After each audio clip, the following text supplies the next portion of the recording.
Այսպես էր կառուցվում ու շենանում մեր վարդագույն քաղաքը, որը 1828 թվականից մինչև 1840 թվականը եղել է հայկական մարզի կենտրոն, ապա մինչև 49 թվականը գավառային,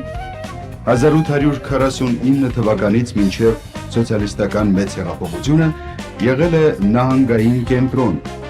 Հայաստանի առաջին հանրապետության տարիներին դարձել է մայրաքաղաք, իսկ 1921 թվականից Երևանի գավառի կենտրոն, ապա 1936 թվականից մայրաքաղաք։ 1995 թվականի դեկտեմբերի 4-ից Երևանը ստացել է մարզի կարգավիճակ, մնալով Հայաստանի հանրապետության մայրաքաղաք։ Երևանցի, այս բարձր կոչումը ամեն մեկին տրված չէ, այն պետք է վաստակել, անմնացորդ նվիրվելով այս քաղաքին, կառուցել և արարել։ Ահա այդ նվիրյալներից մեկը, որը այսօրվա երևանյան հեքիաթների հերոսն է, անվանի շինարար Ռոբերտ Բաբայան։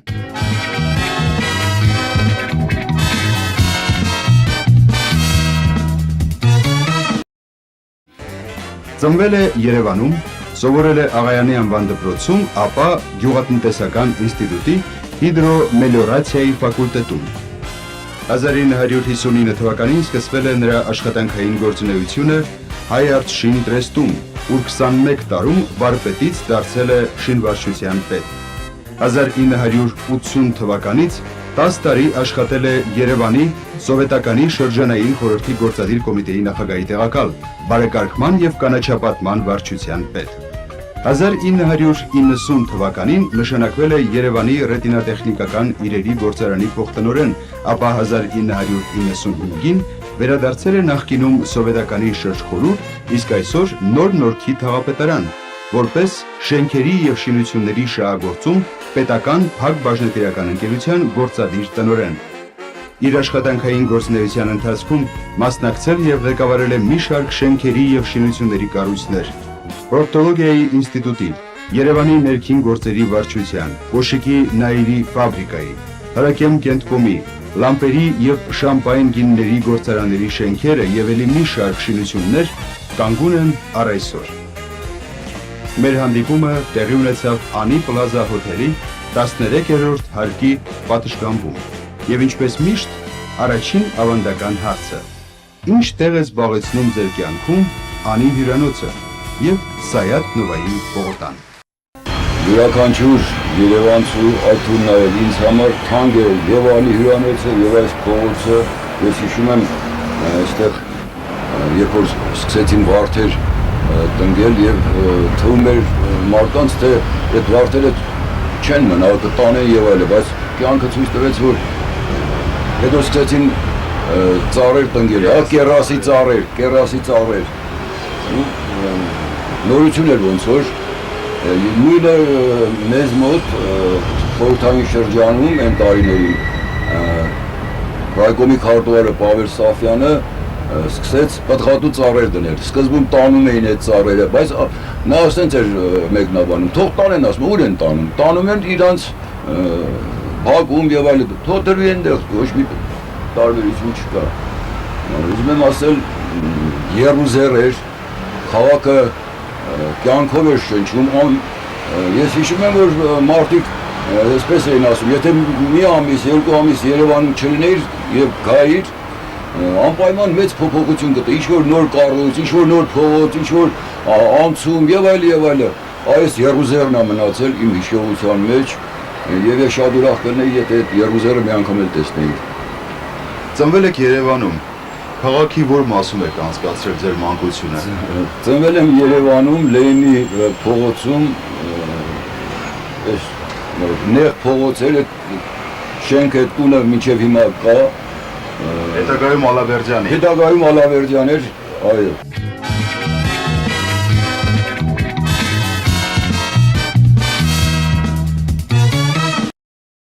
Երևանյան հեքիաթներից որն է առ այսօր ձեզ հետ մնացել, հեքիաթ, որը ձեր շնորհիվ, ձեր ընկերների շնորհիվ դարձավ իրականություն։ Ես կարող եմ նորից կրկնեմ, բայց ինձ համար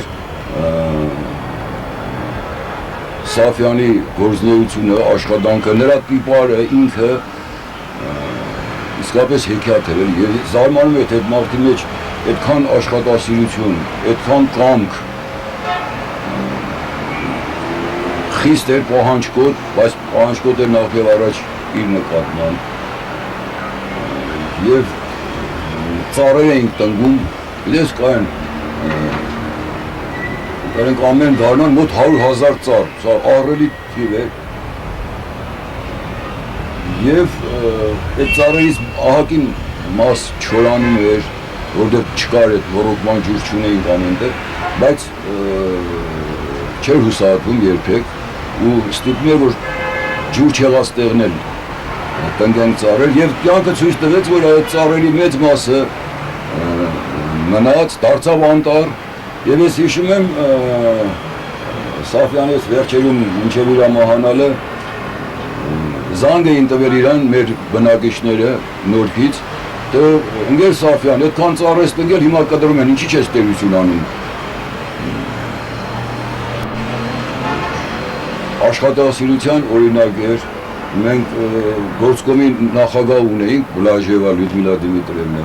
ինքը կապի աշխատող լինելով դարձավ իսկական պրոֆեսիոնալ գործկոմի նախագահ, տարիներին վերամբարձ կռումները, բաշումի կռաններ ենք ասում, հիշում ես դու, համայա ամբողջ քաղաքը լեցուն էր այդ կռումներով, եթե հանգարց գրաֆիկից մի օր ուշացնեիր, քո աշխատանքները չհարմարեցնեիր այդ ձևի, ուրեմն այդ կռունգը հանում էին եւ նրանից հետո դու պարտավոր էիր ինչ որ ձևով նյութերը եւ այլը ձեռքով, այսինքն պահանջը խիստ մեծ էր, չնայած այդքան շատ լինելուն, բայց հազիվ էր ծայրը ծայրին հասնում եւ դա իսկապես հեքիաթ էր, էլի կռումների աշխատանքը իսկապես հեքիաթ էր, Երևան քաղաքի ոնց որ սիմվոլը լիներ։ Բազմաթիվ շինությունների աշխատանքներին եք մասնակցել, շենքերի, կառույցների աշխատանքներին եք մասնակցել որպես շինարար, որպես ղեկավար, ամենաթանկ շինությունը այսօր ձեզ համար որն է, որ հպարտությամբ նայում եք, կարծում եմ, որ մեկը չէ։ Իսկապես բարեն դրանք շատ են, մեկը չի, ինձ համար բավական դժվար կառույց էր միջքաղաքային հեռախոսակայանի կառույցը ինչ տեսակետից, դա ճարտարապետ Աղալյան Արմենն էր եւ նա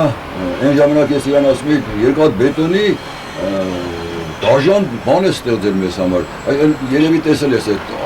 ասեղնագործվածքների շենքը։ Այո, շենքը եւ այդ բոլորը երկաթ բետոն է եւ շատ դժվար էր նույնիսկ ֆորմայից հանելու ժամանակ ջարդում են, մենք մի ամիս ու կես չարչարվեցինք մինչեւ առաջի այդ պանելը հանեցինք, նու թանկ է ինձ համար երազ ավտոգործարանը, որովհետև մոտ 10 տարի այդ վերակառուցման աշխատանքներին եմ մասնակցել եւ գործարանը տարեստարի մեծանում, այսինքն ամեն մի շինության հետ կապված են տարբեր հիշողություններ, հիշում եմ պետական արխիվի շենքը կառուցելու ժամանակ, դա շամպան-գինների գործարանի դիմաց այդ մասում են դած, այնտեղ աշխատելու ժամանակ օձերի ոնց որ գույն լիներ, էլի, անընդհատ օձերի էին քանդում, բայց այսօր այդտեղ մեծ բարեկարգվել է այդ շրջապատը եւ այլն, դարձել է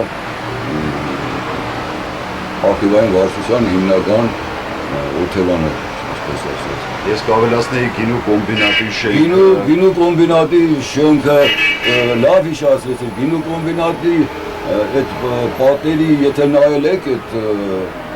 բազալտը, ամբողջ ծեծված է, հա այդ երեսից։ Եվ երբ որ հարց առաջացավ դրա կառուցման, ուզում ենք անպայման նույն վարպետներին գտնել, որոնք որ կառուցել էին այդ եւ հաջողվեց մեզ կային իրանք եւ ի պատիվ իրանց եկան այդ նախագծով ոնց որ կար ինձ անհանգստացնում է որ սկզբում մեր կառուցածը խիստ տարբերում էր, այսինքն մերը սպիտակ էր, մաքուր, իսկ հինը ոնց որ ուրիշ գույնի։ Հետո մի քանի տարի հետո աշճանաբար ես կուզեի ավելացնել նաև մեր օպերային թատրոնի շենքը, երբ որ վերակառուցվեց այն ժամանակ ինչքան գիտեմ որոշում ընդունվեց Մինիստրների խորհրդի կողմից, Կենտրոնի կողմից վերակառուցել։ Դեմիրճյաններ, Կարեն Սերոպիչներ զբաղվում դրա շինարարության հարցերով։ Նոյեմբերի 29-ին պիտի բացվեր, մի շինվարչության ուժերը չէր բավարարվում, նորից ավելացվեց այդտեղ 3 շինվարչություն իր ամբողջ բանվորական ուժով եւ այլը։ Ամեն շինվարչություն ունի իր տարածքը, որտեղ ինչ աշխատանքներ։ Աշխատում էին գիշեր ու ցերեկ, ժամը գիշերվա 11-ին սկսվում էր դիսպեչերական խորհրդակցություն եւ այլ այսպես լարված աշխատանքները գնաց, բայց ժամանակին, ինչպես մի ժամանակին նորից հասցվեց, նորից հանձնվեց շահագործման։ Ես լսեցի, որ հիմա ինչ-որ կտուրը կաթում է, բավական վատ վիճակը, պետք է անպայման։ Գիտեք ինչ, ես գիտեմ, որ այս շենքը վերջնականապես Թամանյանի նախագծով չկառուցվեց այդպես էլ։ Իսկ վերակառուցման ժամանակ հարց չկանգնեց վերականգնել այդ հիմնական նախագիծը։ Վերակառուցման ժամանակ նախագծի հեղինակը իր տղան էր, փոխել ամբողջ հավանաբար հնարավոր չէր կամ բարդությունների դեր կապված։ Դրա համար հիմնականում արվել է այն ինչ որ կար, բայց փոխելով ամբողջ ներքին հարդարման աշխատանքները, հատակները, նկուղային հարգը, եւ ես ասեմ, որ ի պատիվ են տարիների շինարարների, այդտեղ մենք ադվոյնի մալատոկներով էին աշխատում, այսենց կտոր բետոն չէր կարող պոկել, այդքան որակը ու լավ արված էր, բայց հսկայական աշխատանք արվեց, հսկայական եւ երևի տեղին էր, շատ օգնեց այդ հարցում Ալեքսեյ Մատվեիչը, Կիրակոսյանը։ Երկու շինությունների մասները, ես կուզեի որպեսզի հիշեիք, դա այն 4 բարձրակ շենքերն են Կոմիտասի վրա, որոնցից մեկը կարծեմ բժիշկների կատարելագործման ինստիտուտն է, եւ այն հանգստի գոտին, այն զբոսայգին Դավիթ անհախտ զբոսայգին։ Շատ կարևոր շինություններ են, կարծում եմ մեր քաղաքի համար։ Ուրեմն իսկապես այդ 4 բարձրակ շենքերը, ասեմ որ բավական աշխատատար ու բարդ շենքեր էին դրանք, բազմաթիվ նոր կոնստրուկցիաների հետ կապված, այնտեղ գիտեք, ապակիա հիմնական ալյումին, այդ ապակու ձեռքերը շատ դժվարությունների հետ կապված, որգու գործարան էր միայն արտադրում, ու ես հաջողվեց իրանց հետ կապեր ստեղծել եւ այլը բերեցին։ Իսկ Դավիթ անհախտի այդ համալիրը նորից կապված է Սաֆյանի հետ, Սաֆյանը ասեմ, որ նաեւ ինչ-որ չափով նաեւ ճարտարապետ էր, լավ տեսողություն ուներ, որտեղ ինչ կարելի է, ու եկավ մի օր, թե այդ Զեյթունի հետ մասում պիտի հանդսյան գոտի սարքենք, այնտեղ աղբանոց էր մոտավորապես,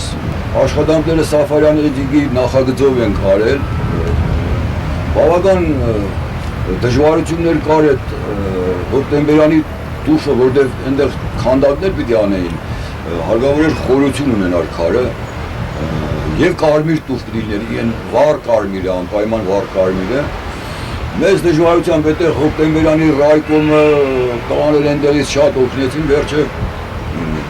Կարեն Սերոպիչը բացեց, դա 85 թվի մայիսի 9-ն էր, հաղթանակի 85 թվի, 40-ամյակի արդիվ բացվեց, ու հիմա բավական վատ վիճակում է։ Ցավով եմ նայում, Կարեն շատ ցավով էլի, որտեղ եթե քարերն են պոկել տարել այդ բազալտ, գրանիտ եւ այլը, ինչ որ հասկանում եմ, բայց երբ որ Դավիթ անհախտի ոտքն են ջարդել, սա արդեն չեմ կարողանում հասկանալ, ինչու։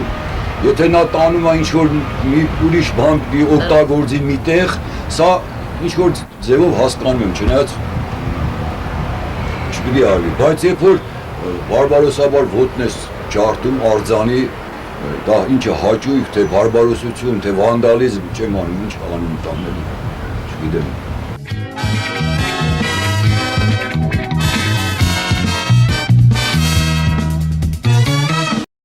Ռոբերտ Անշանովիչ, ես կուզեի որպեսզի խոսեինք սովետական հետագայում խորհրդային շրջանի մասին, այսօր թաղապետարան է, այսօր թաղ է կոչվում, համայնք ավելի ճիշտ։ Ինչպես ծնվեց գաղափարը, մասնավորապես նոր-նորքի զանգվածի մասին եմ ուզում խոսել, ինչպես ծնվեց գաղափարը ստեղծել այդ աշտահա բնակելի զանգվածը։ Բանյան, այդ տարիներին շինարարական մեծ թափ կար, նաև մեծ պահանջ կար բնակելի տարածքի մարդիկ, հիշում ես, մեծ հերթեր կային տուն ստանալու հարցում և անհրաժեշտ էր Երևանին մի այնպիսի տարածք, որտեղ հնարավոր լիներ առանց իրացման աշխատանքներ անելու, որտեղ եթե իրացում ես անում, այդ մակերեսի մեծ մասը գնում է իրացման հարցով, իսկ այդ նորքի զանգվածներում չկար այդպիսի հարց, այնտեղ դժվար էր միայն խմելու ջրի հարցը, սա մենք 280 լիտր վայրկյանում ջուր կարողացանք ավելացնել և 7-8-9 մասիներ այս ամենավերջում, իսկ մինչև դա արդեն 72 թվին արդեն խորհրդային շրջանը հիմնադրվեց, մեծ թափով շինարարություններ գնում այնտեղ, ես այնտեղ մասնակցել եմ ընդամենը 7-8-9 մասիվների շինարարական աշխատանքներին, այսպես ամեն կվարտալ հազարավոր քառակուսի մետրերով մենք բնակ մակերես էինք հանձնում էին շրջգործկոմին ու բաժանում էր ժողովրդին, սա միայն այս ձևով կարելի էր, արդեն հասել էր բանը նրան, որ նկուղներում ապրող մարդկանց ստիպողական հանում էին, բնակարան էին տալիս և չէին ուզում մեծ մասը, գիտեք, չէին ուզում գնային այդ մասիներ, չնայած ինքը ապրում էր նկուղում, բայց Իտալիան քաղաքի ինչ-որ կենտրոնական մասում և այլն, ու դժվարությամբ ուղարկում էինք այդ մասիվներ։ Ու ասեմ, որ բնակության համար այդ մասիվները շատ ավելի առավելություն ունեն քաղաքի կենտրոն և գիտես երևի արտասահմանում բան ընդունված չի քաղաքի կենտրոնում ապրել։ Այնպես որ հիմա ինձ շատ ուրախացնում է տրանսպորտի աշխատանքը, ես ուզում եմ հատկապես ինձ շատ է դու։ Ուրեմն ոչ մի րոպե պետք չի սպասել, էլի հերթի և այլն։ Իրար հետևից գալիս են այդ մեքենաների հետ, նույնիսկ այդ տարիներին դժվարություններ կար այդ տրանսպորտի հարցով, իսկ հիմա ոնց որ միանշանակ լուծվել է այդ հարցը։ Լավ, իսկ ձմեռային շրջանում ես գիտեմ, որ մեծ պրոբլեմ է միշտ մասիվում ձմեռային ձյունը, սառույցը։ Լավ հիշացրեցին, 85 թիվն էր, եթե չեմ սխալում, շատ ձյուն եկավ այդ տարի, շատ ձյուն ու չէր կդրվում։ Եվ գիտես երև, այդ Միասնիկյան պողոտայով ու Գայի պողոտայով այդ ամբողջ շրջանը կապված է քաղաքի հետ։ Եվ եթե հանգարց փակվեր այդ ինչ-որ թեկուզ մի 15 րոպե փակվեր այդ, ուրեմն ամբողջ մի մեքենաների մի հեղեղ էր առաջանում, և պլյուս դրան, որ այդ շրջանը ի տարբերություն քաղաքի մի շրջաների դա ամենացուրտն է Սիբիրն է Երևան քաղաքի, պատահել է, ես իջել եմ քաղաք, անձրևադալի մեզ մոտ անպայման ձյուն պիտի լիներ։ Ու անմիջապես սառեր, որտեղ քամիներ կան այդտեղ, այդ 85 թվին ես հիշում եմ 3 օր, 3 օր մենք մնացել ենք դրսում անընդհատ մաքրել, անընդհատ ավազ լսնել և որպեսզի ճանապարհները բաց լինեն ու հաջողում էր, հետաքրքիր բան հիշեցի, հիմա թվում է թե այն ժամանակ ամեն ինչ հեշտությամբ, տես թյուր կարծիք կա, որ այն ժամանակ շատ հեշտությամբ ամեն ինչ հնարավոր էր, թափված էր, կար, մնում էր նստեիր ու այդ բոլորը կարում էր, այդպես չի եղել բոլորովին, այդ ամեն ինչը քրտնաջան աշխատանքով է եղել, նվիրումով է եղել, մարդիկ աշխատել են նվիրումով իսկապես, անմնացորդ և աշխատանքը միշտ տվել է իր պտուղները։ Եվ ես կասեի, որ նույն հեշտությամբ էլ այն ամենը ինչ որ կառուցվեց այսօր քանդվում է, ցավոք։ Լավ, իսկ երբևիցե այսքան էժան եղել են Երևանում տները։ Չէ, սա։ Չէ, այն ժամանակ նախ բնակելի շենքերի առուվաճառք եւ այլն sense հասկացողություն չի եղել, գիտեք։ Դա մարդը ստանում էր, աշխատում էր, տունը ստանում էր ծերի, իր հասանելիքն էր։ Ну, ավելի շատ փոխանակում էր, քան առուվաճառ։ Փոխանակում, կամ եթե միտեղ էր գնում, պետք է անպայման հանձներ, վաճառել եւ այլն, այսպեսի հասկացություններ չկար, պետք է հանձներ։ Եվ հանձնում էին մարդիկ գնում էին։ Սեփական տներ այդքան կառուցում չկար, այդքան շատ չէր կառուցում սեփական տներ։ Եվ մարդիկ երևի չէին էլ ձգտում, որտեղ մի քանի տարի աշխատելուց հետո մարդիկ բնակարանի մեկը Գորզանից, մեկը Ռայսովետից, իր աշխատանքի վայրից եւ այլն ստանում էին տներ, շատ էր կառուցվում, շատ էր կառուցվում։ Ես կուզեի, որպեսզի մենք մի փոքր զրուցենք մեր քաղաքի զարգերակի մասին, Աբովյան փողոցի մասին, նախկինում Աստաֆյան, մեր երևի թե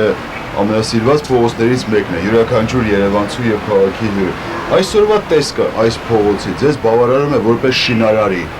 Այստեղ կան հին շենքեր, այստեղ կառուցվել են մոդեռն շենքեր։ Ինչ կասեք այդ տեսքի մասին, ծառերի մասին։ Ես ավելի շուտ երեխա ժամանակ հիշում եմ, որ Աբովյան փողոցի երկու կողմից բաներ, արվակներ կային, քչքչալով գնում էր այդ ջուրը, ու ամբողջ ծառեր, ու հին տներ,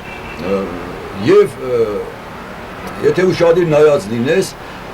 այդ սև տուֆով, մեր տեղական տուֆով կառուցված տների այդ ֆասադները, տես այստեղ երևի մատս կմտնի էլի այստեղ, այնտեղ այդպեսի բան չէիր տեսնի, այդ բոլոր քայլերը մեկ առ մեկ սղոցով տաշած, կպած եւ ասում եմ մազ չէր մտնի դրա մեջ, այդքան որակով արված էր այդ աշխատանքը։ Իսկ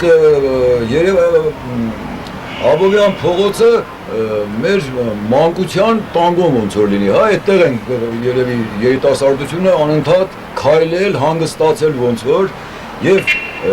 եթե ուզենայիր զովանալ, երևի ամենահով փողոցը Աբովյան փողոցն էր։ Հիմա այդ ծառերի մի մասը կտրվել են, մի մասը կառուցել են այդ մոդեռն ասածը, որ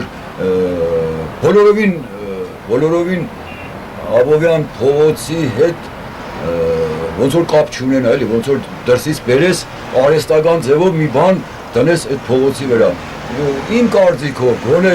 այդ փողոցում չպետք է թույլատրվի այդպիսի բան, այսինքն դա հին Երևանի կոլորիտն է, Երևանն է դա հին, ու կորցնել այդ բոլորը գոնե ես չեմ ընդունում։ Ես չեմ կասկածում, որ տարիներ շարունակ աշխատելով տարբեր ձեռնարկություններում, այդ թվում նաև շրջսովետում, դուք համագործակցել եք Երևանի քաղաքապետերի հետ։ Ում աշխատանքն եք ամենաշատը գնահատել եւ ում հետ եք հաճույքով աշխատել։ Աշխատել եմ մինչև, եթե չեմ սխալվում, մինչև 85 թիվը Մուրադ Օվանեսիչի քաղաքապետ եղած ժամանակ, այն ժամանակ Փախսովետի նախագահ, առաջի տեղակալը շատ բանիմաց, աշխատասեր Ջավադյան Յուրի Լևոնիչ, եւ այդ ոնց որ այդ երկուսի աշխատանքը ոնց որ համահունչ տես մի բան էր ստեղծվել, ու երկուսով էլ քաղաքի համար ցավացող մարդիկ էին, եւ այդ տարիներին հսկայական աշխատանք արվեց։ Երևան քաղաքում ո՞րն էր ձեր ամենասիրած անկյունը, որտեղ դուք սիրում եք զբոսնել ձեր ընտանիքի հետ, ձեր երեխաների հետ, եւ այսօր ո՞րն է այդ անկյունը, մնացել է արդյոք այն։ Վահան ջան, ասեմ որ հիմա ոնց որ անկյուն չունեմ, չկա այդպես անկյուն, կամ գալիս եմ հոգնած, գնում ենք այդ մեր Դավիթ անհախտի համալիրը, այնտեղ պաղպաղակի տեղ կար եւ այլն։ Շատ երիտասարդ ժամանակ շատ մեր սիրած փողոցը եղել Աբովյան փողոցը, այդ կինո Մոսկվայի շրջակայքը եւ այլն։ Հիմա ոնց որ տրամադրություն չկա, ոնց որ ժամանակ չկա, ոնց որ ցանկություն չկա, ոնց որ Հիմա իհարկե թորնիկների հետ մի հատ բան ունենք, այսպես ասած։ Քանի թորնիկ ունեք։ Երկու թորնիկ ունեմ, տղա աղջիկ, 6-րդ, 5-րդ դասարան են արդեն։ Ունենք հողամաս, այդ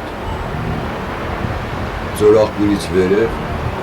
Ոնց որ դարձել է մեր հանգստյան հիմնական տեղը այսօր դա է դարձել։ Իսկ թորնիկները սիրում են Երևան քաղաքը այնպես, ինչպես սիրում է քաղաքը իրենց պապիկը։ Գիտեն նրանք, ճանաչում են Երևանը։ Տատիկն է աշխատում շատ այդ ուղղությամբ, այդ պապիկը կառույցին է մասնակցել, ցույց է տալիս եւ այլն, բայց առայժմ չեմ զգում այդ սերը։ Այ ընդհանրապես ժամանակակից այսօրվա սերունդը ինչպես է վերաբերվում քաղաքին։ Երիտասարդությունը, երեխաները։ Կային ես տեսա, եթե չեմ սխալվում, Ավանում էր, տեսա, ուրեմն այդ ազգոշիֆրից բան են կառուցել, պարիսպանման բան, ուրեմն մի հատ ջահել տղա, այսպես կանգնել է ինձ նման, ու ես ոտով խփում է, այդ ազգոշիֆրը ջարդում։ Ասում տղա ջան, ինչի ես ջարդում, ահագի չարչարվում էր, ինչի ես ջարդում։ Երևի պայմաններն են, երևի ժամանակն է այդտենց, կամ երևի այդ հայրերի և որդիների այդ պրոբլեմն է, որ հիմա ինձ համար, ինձ թվում է, թե մենք շատ ենք սիրում Երևանը, շատ ենք արել Երևանի համար, մի կայծ է պետք, որ նորից բռնկվի այդ հրդեհը, դա աստված, որ այդ կայծը լինի էլի, ես սրբանց կուզեի։ Ռոբերտ Անուշյանը, եւ մեր զրույցի վերջում ինձ պատվել են, որ երբ որ դուք տեղափոխվում էիք մի հիմնարկությունից մյուսը աշխատանքի կոլեկտիվի առջև դուք ձեր հրաժեշտի խոսքը ասելուց արտասարեցիք մի բանաստեղծություն։ Որն էր այդ բանաստեղծությունը։ Եվ ընդհանրապես ես գիտեմ, որ դուք հրաշալի արտասանում եք։ Մեր զրույցի վերջում, եթե կարելի է, ինչ կցանկանաք։ Ամեն անգամ տեղափոխվելիս, շատ չեմ տեղափոխել աշխատանքի վայրերը, բայց ունեմ մի հատ մեծ մոխրաման, հիմա էլ ունեմ, եւ Պարուս Սևակի նկարը։ Դրանք երկուսը իմ շատ եմ ծխում եւ շատ եմ սիրում Պարուս Սևակին, սիրում եմ պոեզիա։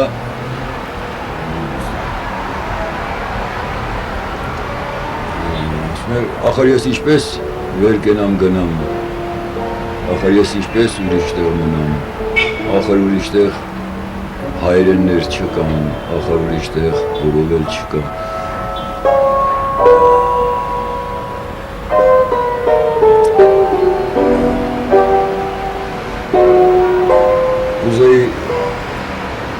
Կուզեի, որ այս երկիրը արագ շենանար, ոտքի կանգներ։ Շատ սիրում եմ Համոսահյան, շատ լիրիկա էլի Համոսահյանը։